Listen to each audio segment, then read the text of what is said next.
Excuse me. Hold Hold on How a can second. you know what goes on? We've heard a lot from one side right now, it seems like, and I'd like to just give you 2 cents from a law-abiding gun owner myself. I do have the so-called assault rifle, as you call it, as we call it, as a modern sporting rifle. I defy anyone in this room to tell me the difference between that rifle and the handguns that I have, as far as function, how fast they fire, how large the rounds are, how much damage they do when you fire them, because there's absolutely none. Then you should have none. So here's the thing.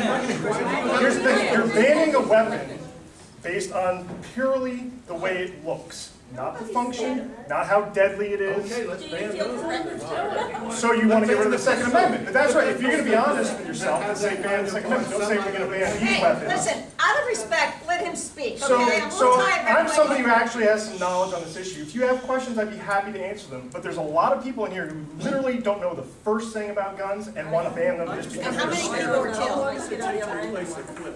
it takes literally a second and a half at most for anybody who's done it before to change out a magazine. Most people don't realize, we talk about the magazine capacity ban. Let's just maintain some order. Listen, Go ahead, please. yes, absolutely. Everybody knows Virginia Tech. It was one of the largest killings and school shootings in the history of the United States. 36, I believe 36 students were killed, 30, what, over 30 were killed. That person who committed that crime had 2 handguns. One had a 15 round and one had a 10 round clip. He changed out his magazines something like over 10 times during his rampage because nobody can stop somebody in that amount of time to change out a clip. Trust me, I've done it a million times. Changing out a clip takes like that. You cannot stop somebody. So what you're doing, hold on, so let me just tell you something. All you're doing by banning magazines over a certain capacity is saying that somebody like me, who may be at home by themselves, without 6 police people around who sometimes take over 100 shots to hit a suspect 15 times, are saying to me that if 3 people break into my house, I better get all 3 of them with 10 rounds, or I'm screwed. Your solution is? So, my solution is the Second Amendment. We, in this country, we have a Second Amendment. So it's my right. No, ban nothing. We already have bans. We have bans on automatic guns, okay, which is perfectly fine. Machine guns, nope. Perfectly fine with that. No law-abiding gun owner has any problem with machine guns not being on the street.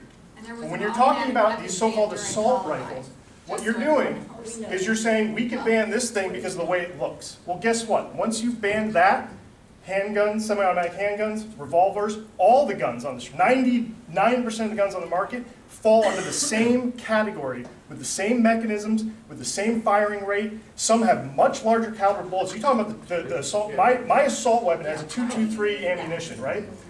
Nobody knows that that round is about this big. All the hunting rounds that will not be bound, or are still going to be legal, are about 4 times that size. Okay? So the problem is that what they've done, it's the first step into banning guns completely, because what they've done is they've taken a category of guns that looks scary enough for the average citizen who doesn't know anything about them, says that is a military weapon that scares the hell out of me, get those off the street. What they don't realize is it's no different than every other gun that they don't want to. How would those children have been saved? Personal responsibility. We live in a free country. We live in a free country. If somebody's going to make, if you can't legislate away a criminal, guess what? I could have 5 assault weapons with 100-round magazines, and I am less dangerous than a criminal with a paper bag. Okay? That's the reality. You can't legislate away people that want to do harm.